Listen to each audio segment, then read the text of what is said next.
মানুষকে ক্ষমা করবেন না, এর মধ্যে 1 নম্বর মুশরিক। মুশরিককে আল্লাহ ক্ষমা করবেন না।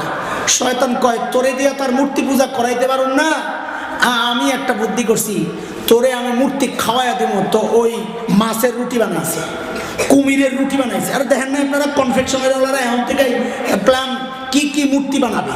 দেখেন শয়তান, মুশরিকরা আল্লাহ এই রাতে মাফ করবেন না। আর শয়তান শিরিক আপনি কি করবেন না করবেন, আপনার পেটের মধ্যে মূর্তি ঢুকাই দিয়েছে, পূজা করবি না তোরে খাওয়াই দেবে। দেখছেন অবস্থা? মা বোনরা ইবাদত করবে, ইবাদতের মধ্যে না লাগাইয়া একবারে হালুয়া রুটির মধ্যে লাগাই দিয়েছে। ইবাদত থেকে বঞ্চিত করার ফোন দিয়ে এটা আপনি রুটি খাওয়াবেন ফকিরকে, আজকেই খাওয়াইয়া দেন। ওই রাত আর ওই দিন ইবাদতের জন্য ধার্য করেন। রুটি খাওয়াইতে হলে আজকে খাওয়াই দেন, ওই রাতে খাওয়াইলে যে সওয়াব আজকে খাওয়াইলে কি সওয়াব। কথা বুঝেন নাই তো? অঙ্গীকার ইনশাআল্লাহ, কোনো পটকাবাজিতে আমরা জড়াবো না ইনশাআল্লাহ। ওয়াদা করেন না ইনশাআল্লাহ? যুবক পোলাপাই, আল্লাহ তাআলার রহমত থেকে বঞ্চিত হবা, কোনো পটকাবাজিতে আমরা জড়াবো না ইনশাআল্লাহ। হালুয়া রুটির ওই খপ্পরে পড়বো না ইনশাআল্লাহ। দল বেঁধে বেঁধে রাতে ভ্যান গাড়ি ঠিক করে করে ঘুরা আল্লাহর রহমত থেকে বঞ্চিত হওয়ার এটা একটা ফন্দি শয়তানের। যুবকরা দল বেঁধে বেঁধে রাস্তায় ঘুরবো না ইনশাআল্লাহ। দল বেঁধে বেঁধে কবরস্থানে যাব না। মনে রাখেন, শবে বরাতের ফজিলতের যতগুলো হাদিস, মাত্র একটা হাদিস আল্লাহর নবী জীবনে একবার কবরস্থানে গেছেন, আম্মা জান আয়েশার হাদিস। জীবনে কয়বার? একবার। আপনি জীবনে যদি একবার কবরস্থানে যান, হক আদায় হয়ে গেছে, সুন্নত আদায় হয়ে গেছে। রাত আসলেই আপনাকে কবরস্থানে যাইতে হবে। বুঝেন, শয়তান আপনাকে বিভিন্ন কাজে ব্যস্ত কইরা আল্লাহর কাছে যে আপনি চাইবেন ওই সুযোগটা দেয় না, আপনারে বিরিয়ানি পাকানোতে লাগায় দেয়। আর আমার মতো দুষ্ট ছেলেপেলে যারা আছি, ছোটবেলায় আমরা খবর নিতাম কোন মসজিদে গরু বেশি জবে করছে, গোশতের পরিমাণ বেশি হবে, ফজরের নামাজ ওই মসজিদে যায় পড়া লাগবে। পোলাপাইন সারাদিন জোহর পরে নাই, আসর নাই, মাগরিব নাই, এশা নাই। এশার পরে এসে জিজ্ঞেস করে, হুজুর শবে বরাতের নামাজের নিয়তটা কইয়া দেন। শয়তান কি কামে লাগাইছে দেখেন, নিয়ত করে রাখছে আজকে শবে বরাতের নামাজ পড়বো। ওরে দোস্ত, শয়তান সুকৌশলে তোমার গুনার মধ্যে লিপ্ত করতেছে। যারা নিয়ত করছেন মসজিদে গাউসুল আজমে যায় তাহাজ্জুদ পড়বেন, শয়তান আপনাকেও একটা বেদাতের মধ্যে জড়াইয়া দিয়েছে। আল্লাহর নবী বলেছেন, লা তুশাদ্দুর রিহাল ইল্লা ইলা সালাসাতি মাসাজিদ, মসজিদুল হারাম ও মসজিদি হাযা ও মসজিদুল আকসা। 3 মসজিদ ছাড়া মসজিদের বরকত নেওয়ার জন্য কোনো মসজিদের দিকে যাওয়া যাবে না। মসজিদের বরকত নেওয়ার জন্য মসজিদে হারাম, মসজিদে নববী, মসজিদে আকসা, এই 3 মসজিদ ছাড়া আলাদা কোনো মসজিদে বরকতের জন্য যাওয়া যাবে না। হ্যাঁ, আরেকটা মসজিদ হচ্ছে মসজিদে কুবা। ঘর থেকে ওযু করে ওই মসজিদে যায় 2 রাকাত নফল পড়লে আল্লাহর নবী উমরার ওয়াদা করেছেন। এটা ভিন্ন। এই 4টা মসজিদ হাদিসে আলাদা করে বলা। এছাড়া অন্য কোনো মসজিদে বরকতের জন্য যাওয়া মানে শয়তান এক মুবারক রাত্রিতে আপনাকে বেদাতের মধ্যে লাগাই দিতেছে। কাজে ওই বাইতুল মুকাররমকে টার্গেট করে ঘর থেকে যাওয়া যাবে না। আজকের ইবাদত হবে ঘরে। কোথায়? সবচেয়ে সহিহ হাদিস যেটা শবে বরাত সম্পর্কে, আম্মা জানের হাদিস, আল্লাহ রসুল লম্বা টাইম সেজদায় পড়ে আছেন। আম্মা জান বলেন যে আমার সন্দেহ লাগছে আল্লাহ নবী চলে গেলেন কিনা, আঙ্গুল দিয়ে গুতা দিয়েছেন, দেখেন যে না আল্লাহ নবী জিন্দা আছেন। আল্লাহ নবী উঠেই বলছেন, আয়েশা তুমি কি মনে করছো আমি তোমার রাইখা কোথাও চলে গেছি? কি বোঝা গেল? আম্মা জান নবীকে কই পাইছেন? আরে সেজদায় কোথায়? মসজিদে না ঘরে? কথা বলেন না, কথা বলেন। ও দোস্ত, সবচেয়ে সহিহ হাদিস হইল এটা, আল্লাহর নবীকে আম্মা জান পাইছেন ঘরে। কোথায়? ঘরে। আমি আর আপনি নফল ইবাদতের জন্য মসজিদে মসজিদে ঘুরা, এটা কই পাইছেন আপনি? মসজিদ নফল ইবাদতের জন্য নয়, মসজিদ জামাতে নামাজ পড়ার জন্য। নফল তো পড়বো আমি আমার ঘরে। হুজুর ঘরে তো পরিবেশ নাই। ও দোস্ত, সারা রাত বেদাত করার চেয়ে ঘরে বৈশা থাকা সুন্নত তরিকায় ওটা অনেক বেশি দাম। পরিবেশ কেন থাকবে না? আজকের দিনটার জন্য ঘরটারে দিনই পরিবেশ বানাইতে পারেন না আপনি? যদি না পারেন মসজিদে যাইয়া 1000 বছর বইয়া থাকলেও লাভ নাই। ঘর ঠিক করেন আগে। কথা বুঝেন নাই? ইবাদত করব কোথায়? বলেন আমাকে কোথায়? আপনাদেরকে আমার কথাগুলোতে একটু সংশয় সন্দেহ লাগতেছে? সন্দেহ লাগলে আমার কাছে দলিল দেওয়ার তো টাইম নাই এখন। ব্যক্তিগতভাবে কারো সংশয় লাগলে চলে আসেন, আমরা দলিল দিয়ে দিব। সমস্ত ইবাদত করব মসজিদে না। শবে বরাত কেন্দ্রিক কোনো ইবাদত যদি করি কোথায় করব? ঘরে নিজের বিবি সহ বাচ্চা সহ সবাইকে নিয়ে আল্লাহর কাছে কান্নাকাটি করি না? আল্লাহর নবী 4 চাদরের মধ্যে মোড়াইয়া হাসান হুসাইন, হযরত আলী, হযরত ফাতেমাকে নিয়ে একসাথে, আল্লাহ এরা আমার পরিবার, এইভাবে দোয়া করতে আপনার মনে চায় না? আহা, এই পরিবেশ কখনো হয়েছে আপনাদের? আলহামদুলিল্লাহ আমার হয়েছে বহুবার। আমি বিশেষ করে কাবার দরজার সামনে দেওয়ালের পাশে বাচ্চাগুলার পাশে রেখা, বিবিকে পাশে রেখা, সবগুলোর ওই নবীর সুন্নত আদায় করছি। আল্লাহ এরা আমার, আহা আল্লাহ, আপনার মনে চায় না এরকম একটু বলতে? আল্লাহ রে সবাই বিবির পাশে বসাইয়া, বাচ্চাগুলার পাশে বসাইয়া একদিন জড়াইয়া ধইরা আল্লাহ ডাক দিছিলেন, পোলা আপনার কথা কেমনে শুনবে? হুজুর পোলা কথা শোনে না। আর আপনি আপনার মালিকের কথা শোনেন না, আপনি আপনার রবের কথা শোনেন না, বাচ্চা আপনার কথা কেন শুনবে? টাকা পড়ছে। আপনার বউ আপনার কথা শুনে না, কেন শুনবে? আপনি আপনার মালিকের কথা শুনেছেন। ও ভাই, একটা রাত ঘরে টাইম দেন না, বাচ্চা বউ বাচ্চা সবাইকে জড়াইয়া আল্লাহকে বলেন না, আল্লাহ আমার পরিবার, আপনি দোয়া করেন, বাচ্চারা আমিন বলবে।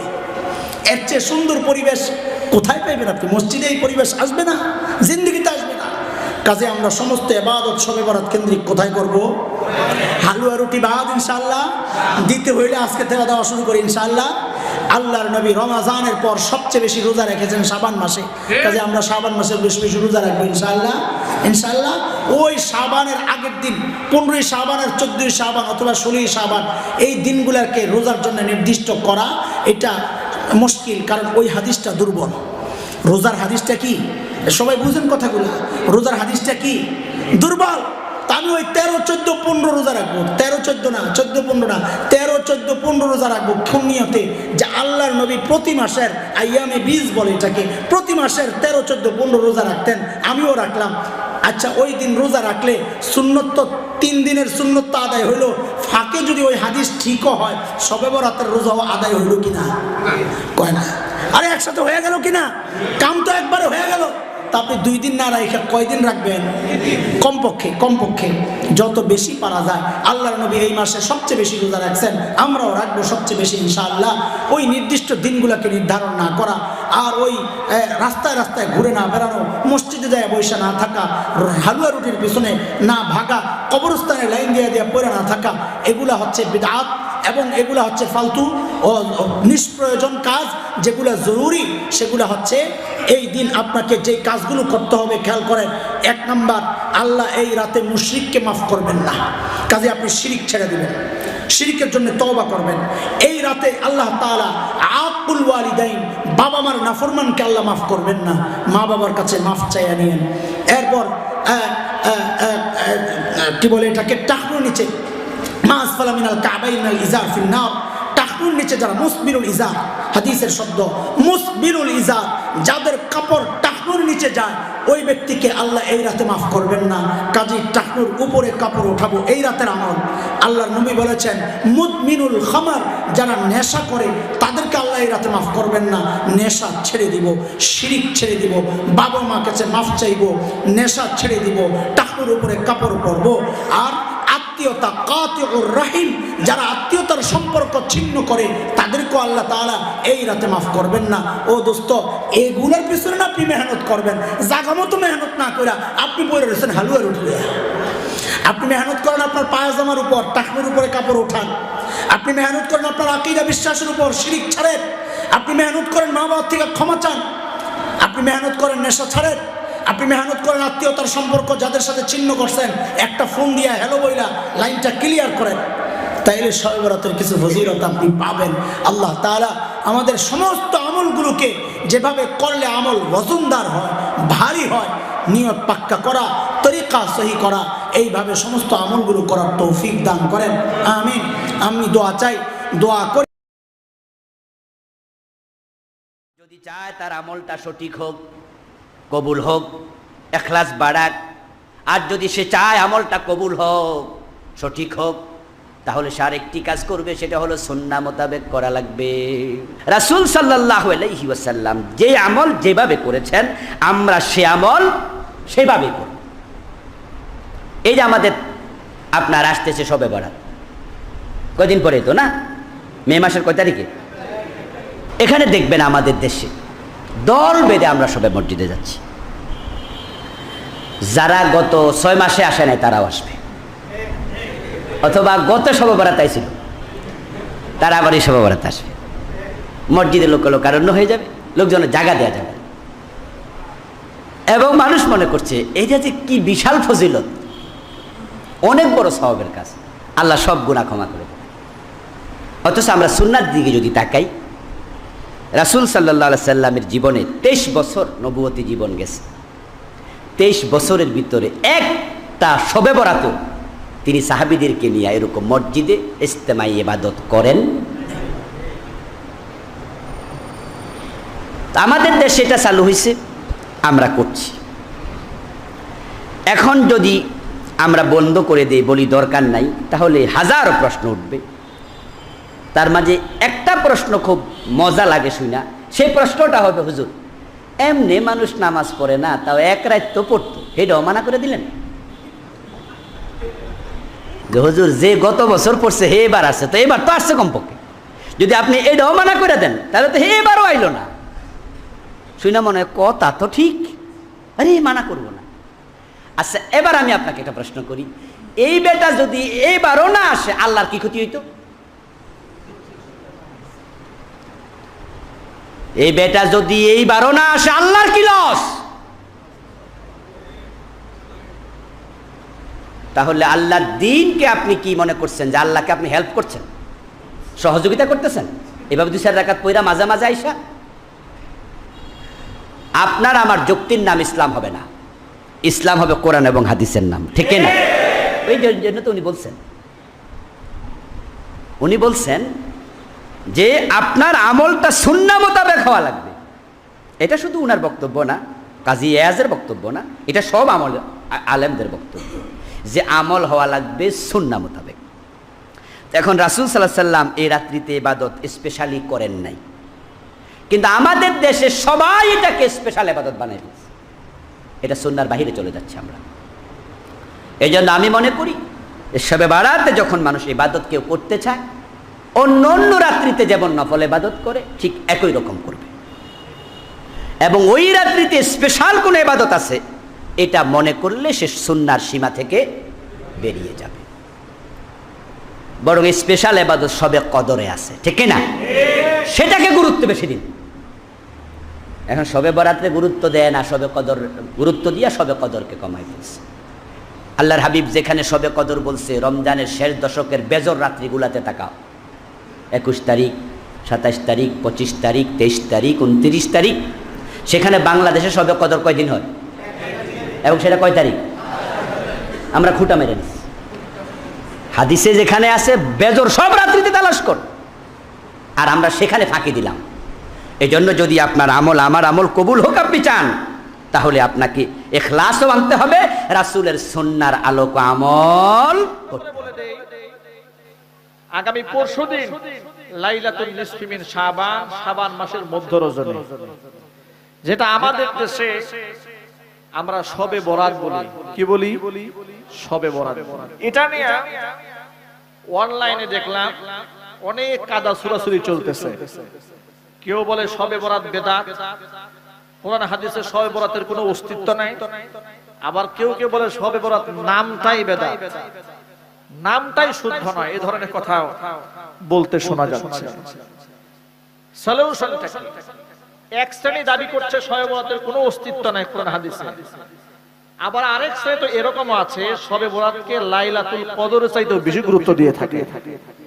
এই দুই শ্রেণীর বাড়াবাড়ি সমাজের মধ্যে আছে। আমাদের মনে রাখতে হবে লাইলাতুল নিসফি মিন শাবান, শাবান মাসের মধ্য রজনীর 14ই শাবান দিবাগত রাত্রি, এই রাতটা অত্যন্ত ফজিলতপূর্ণ রাত। এই রাতের ব্যাপারে বিশুদ্ধ হাদিসের মধ্যে এসেছে, হাদিসটা 8 থেকে 9 জন সাহাবী থেকে বর্ণিত আছে। ইবনে মাজার একটা হাদিস, ইন্নাল্লাহা লা ইয়াত্তালিউ ফি লাইলাতিন নিসফি মিন শাবান ফায়াগফিরু লিজামিই খালকিহি ইল্লা লিমুশরিকিন আও মুশাহিনিন। আল্লাহ রাব্বুল আলামিন মধ্য শাবানের রজনীতে, অর্থাৎ যাকে আমরা শবে বরাত বলি, এই রাতে সমস্ত মাখলুকের দিকে বিশেষভাবে দৃষ্টি দেন এবং সমস্ত মাখলুককে আল্লাহ ক্ষমা করেন দুইটা শ্রেণীর লোক বাদে, হিংসুক আর মুশরিক। মুশরিক আর হিংসুকবাদী সকলকে আল্লাহ মাফ করে দেন। এটা বিশুদ্ধ হাদিসের মধ্যে আছে। এই জন্য শবে বরাতকে অস্বীকার করতে নেই। সব শব্দের অর্থ হচ্ছে রাত, বরাত মানে হচ্ছে মুক্তি।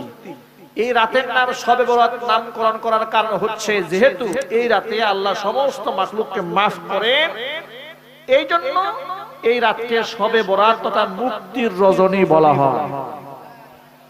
কিসের রজনী? মুক্তির রজনী। তবে আমাদের দেশে শবে বরাতকে কেন্দ্র করে কিছু বেদাত চালু আছে। মসজিদ লাইটিং করা, রুটি এবং হালুয়া বানানো, বেশি বেশি খাবার খাওয়া, বলে শবে বরাতের মধ্যে নাকি ভাগ্য রজনী। এই রাতে বেশি বেশি খাইলে সারা বছর ভালো খাওয়া যাবে। এই জন্য তারা বেশি বেশি সারা বছর খাওয়ার জন্য শবে বরাতে ভালো করে খায়। এটাকে ভাগ্য রজনী বলে। এটা বিদআত, এটা বলা যাবে না, এই বিশ্বাসও রাখা যাবে না। আর শবে বরাত ভাগ্য রজনী নয়, ভাগ্য রজনী হচ্ছে লাইলাতুল কদর। ভাগ্য রজনী কোনটা? লাইলাতুল কদর। তবে শবে বরাতের ফজিলত আছে না নাই? জুড়ে বলেন। আপনি আপনার ব্যক্তিগত অন্য রাতে যেভাবে নামাজ কালাম পড়েন, আপনি সেভাবে নফল নামাজ পড়েন, তাসবিহ তাহলিল করেন, জিকির আজকার করেন। তবে শবে বরাত উপলক্ষে আনুষ্ঠানিকতা নয়, দল বেঁধে জিকির করা, দল বেঁধে নামাজ আদায় করা, দল বেঁধে বেঁধে কবরস্থানে যাওয়া, এই আনুষ্ঠানিকতার কোনো ভিত্তি ইসলামে নেই। রুটি হালুয়ার কোনো অস্তিত্ব ইসলামে নাই। অর্থাৎ যতটুকু বেদাত, বেদাতকে বেদাত হিসেবেই পরিগণিত করতে হবে। আবার যতটুকু শরীয়তে আছে সেটাও আমাকে বুঝে আমল করতে হবে। আল্লাহ পাক বুঝে সকলকে আমল করার তৌফিক দান করেন।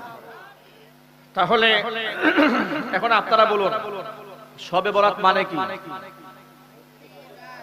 মুক্তির রজনী। সবাই বলেন।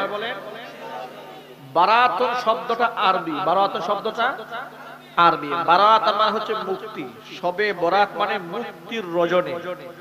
এই জন্য নামকরণ ঠিক আছে, নামকরণ ঠিক আছে। তবে বেদাতি কর্মকাণ্ড যা আছে সেটা ছাড়তে হবে, শরীয়তে যতটুকু আছে সেটা মানতে হবে। কথা বুঝে আসছে কিনা?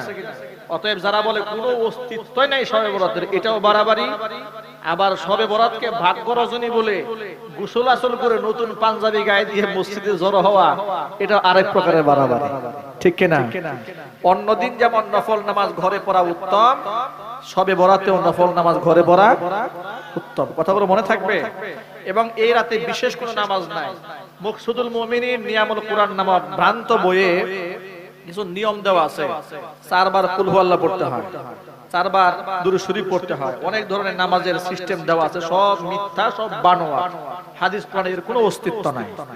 এই জন্য অন্যদিন নফল নামাজ যে সিস্টেমে যেভাবে পড়েন এইভাবেই আপনারা পড়ে যাবেন। আল্লাহ পাক আমাদেরকে আমল করার তৌফিক দান করুন।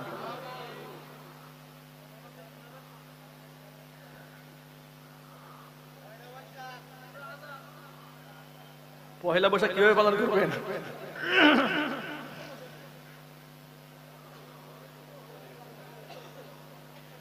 পহেলা বৈশাখ তো আবার আগামী বছর আসতেছে।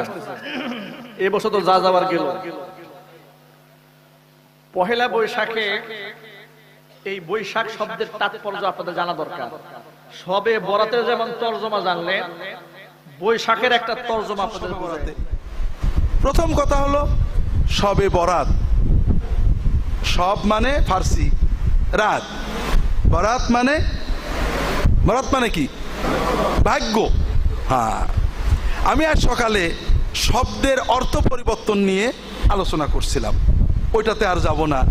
এই বরাতেরও সেই অবস্থা। আরবিতে বারাআত মানে হলো ভাগ্য না, মুক্তি, বিমুক্তি, বিচ্ছিন্নতা, দায় মুক্তি হওয়া। বারাআত মানে আরবিতে কি? দায় মুক্ত হওয়া, দায় মুক্তি পাওয়া, বিচ্ছিন্ন হওয়া, মুক্ত হওয়া, বিমুক্ত হওয়া। আর বাংলায় বরাত মানে কি? ভাগ্য।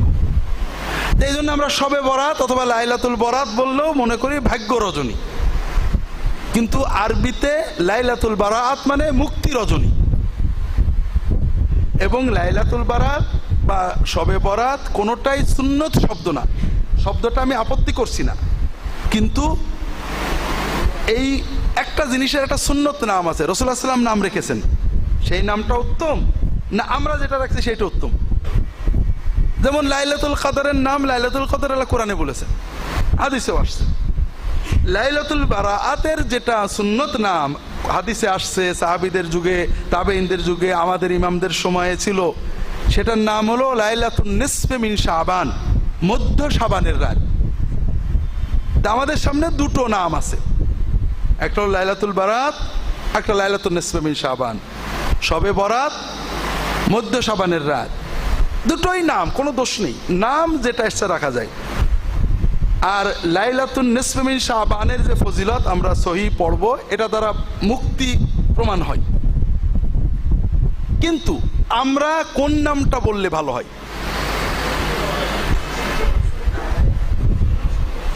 রাসূলুল্লাহ সাল্লাল্লাহু আলাইহি ওয়াসাল্লাম যে নামটা মুখ দিয়ে বলেছেন, এই নামটা মুখ দিয়ে বললে সবটা বেশি হয় না? এখন আমাদের ভিতরে আবেগ আসতে পারে যে লাইলাতুল বারাত বললে যে একটা তাজিম হয়, এটা তো লাইলাতুন নিসফে মিন শাবান হলো না। অথবা যুগে যুগে বুজুর্গরা লাইলাতুল বারাত বলেছেন, আমরা সেটা কেন উল্টাবো? এখানে প্রশ্ন হলো মর্যাদা, তাজিম, ভক্তি, এটার মানদণ্ড, সর্বোত্তম মানদণ্ড কে? মুহাম্মদ রাসূলুল্লাহ সাল্লাল্লাহু আলাইহি ওয়াসাল্লাম, আসহাবে রাসূল সাল্লাল্লাহু আলাইহি ওয়াসাল্লাম। কাজেই আমরা লাইলাতুল বারাত বললেও দোষ নেই, লাইলাতুন নিসফে মিন শাবান বললেও দোষ নেই, কিন্তু দোষ হলো ওইখানে যে লাইলাতুন নিসফে মিন শাবান বলাটাকে আমরা বেয়াদবি মনে করব, নবীজি সাল্লাল্লাহু আলাইহি ওয়াসাল্লাম সাহাবীদের ব্যবহারটাকে একটু অবমাননাকর মনে করব। এটা কিন্তু সুন্নতকে ছোট করা হলো, ওই যেটা আগেই বলেছি চতুর্থ পর্যায়ে। এখন এই রাতের ফজিলত সহিহ হাদিসে 8-9 সাহাবী থেকে বর্ণিত, বিভিন্ন সনদে বর্ণিত সহিহ হাদিসে এই রাতের ফজিলত প্রমাণিত। সেটা কি? রাসূলুল্লাহ সাল্লাল্লাহু আলাইহি ওয়াসাল্লাম বলছেন, ইন্নাল্লাহা ইয়াত্তালিউ ফি লাইলাতিন নিসফি মিন শাবান ইলা ইবাদিহি ফায়াগফিরু লিজামিই খালকিহি ইল্লা লিমুশরিকিন আও মুশাহিন। আল্লাহ তাআলা মধ্য শাবানের রাত্রিতে তার সকল সৃষ্টিকুলের প্রতি দৃষ্টিপাত করেন। তখন তিনি 2 শ্রেণীর মানুষ ছাড়া সবাইকে ক্ষমা করে দেন, যাদের ভিতরে শিরক আছে এবং যাদের অন্তরে বিদ্বেষ আছে। শিরক যুক্ত এবং হিংসা বিদ্বেষ যুক্ত মানুষগুলো বাদ দিয়ে বাকি সকল মানুষকে আল্লাহ তাআলা এই রাত্রিতে মাফ করে দেন। এই হাদিসটা সনদগতভাবে সহিহ। মুহাদ্দিসিনে কেরাম বিভিন্ন হাদিস পর্যালোচনা করে এটাকে সহিহ বলেছেন। কাজেই এই রাত্রিতে যদি কেউ ঘুমিয়েও থাকে, গল্প গুজবেও থাকে, তার অন্তরে শিরিক না থাকে এবং হিংসা বিদ্বেষ না থাকে, তাহলে সে এই সাধারণ ক্ষমাটা পেয়ে যাবে। আর যদি এই রাত্রিতে ইবাদত বন্দেগীও করি কিন্তু হৃদয়ে শিরক থাকে অথবা হিংসা বিদ্বেষ থাকে, তাহলে এই রাত্রের ক্ষমা আমরা পাবো না। এখানে জটিলতা হলো বাংলাদেশের মানুষ খুব ভালো, আল্লাহর দিন পালনেও অগ্রগামী, কিন্তু বাংলাদেশের মানুষদের জন্য শিরক বর্জন করা কঠিন, খুবই কঠিন, আর হিংসা বিদ্বেষ বর্জন করা অসম্ভব। কাজেই শবে বরাতের ফজিলত পাওয়াটা আমাদের জন্য বেশ কঠিন কাজ। কথায় কথা কেটে যাবে, কয়েকটা বিষয় আপনাদের দৃষ্টি আকর্ষণ করে শবে বরাতের অন্যান্য বিষয়ে যাওয়ার চেষ্টা করব। আমার একটা বই আছে শবে বরাতের উপরে, কোরআন সুন্নাহর আলোকে শবে বরাত ফজিলত ও আমল, বইটা আপনারা চাইলে পড়তে পারেন। শবে বরাত বিষয়ে আগেই বলি যে লাইলাতুন নিসফি মিন শাবান হলো মাসনুন শব্দ। এই রাতের বিষয়ে ওলামায়ে কেরাম বিভিন্ন কথা বলেছেন, তবে এই রাতের ফজিলত, এই রাতে আল্লাহ মাফ করেন, এটা সহিহ। এই রাতে আমল করার ক্ষেত্রে তেমন কোনো সহিহ হাদিস নেই, তবে এই রাত্রে দোয়া কবুল হয়। এই হাদিসগুলো সামগ্রিক বিচারে জয়ীফ হলেও পালনযোগ্য। কিন্তু আমরা কয়েকটা ভুল করি এখানে। 1 নম্বর হলো আমরা শবে বরাতে নামাজ পড়লাম, সারা বছর নামাজ পড়লাম না, এটাতে লাভ হবে কিনা? এখন যদি কেউ মনে করে আল্লাহ তাআলা দুনিয়ার মানুষদের মতো, আসলে আমি মনে করেন আপনাদের একজন এমপি ইলেকশনে পাশ করেছে, আপনি তার বিরুদ্ধে ছিলেন, এখন পাশ টাশ করে গেছে, কিছু কাজ দরকার, যে খুব প্রশংসা করলেন যে ভাই অথবা মামা বা স্যার, আমি আমার পরিবার সবাই আপনার ভক্ত, আপনার জন্য কত খাটছি ভোটের সময়। বেচারা বললো যে তাই তো, তা ঠিক আছে, তুমি আসা যাওয়া করবা, তোমার যেটা যখন লাগে বলবা। আল্লাহ তাআলা কি এরকম নাকি? গত বছর পুরো নামাজ পড়িনি, আল্লাহর কথা শুনিনি, কিছুই করিনি, এবং আগামী বছরও ওই রকমই থাকবো, নিয়ত আছে। শবে বরাতের রাত্রে আগে যে আল্লাহর মসজিদে হাজির হলাম, আল্লাহ দেখছো আমার মতো ভালো বান্ধব তোমার আছে, দেখো সবার আগে আমি আইছি, যে আগামী বছরের ভাগ্যটা আমার সুন্দর করে দাও।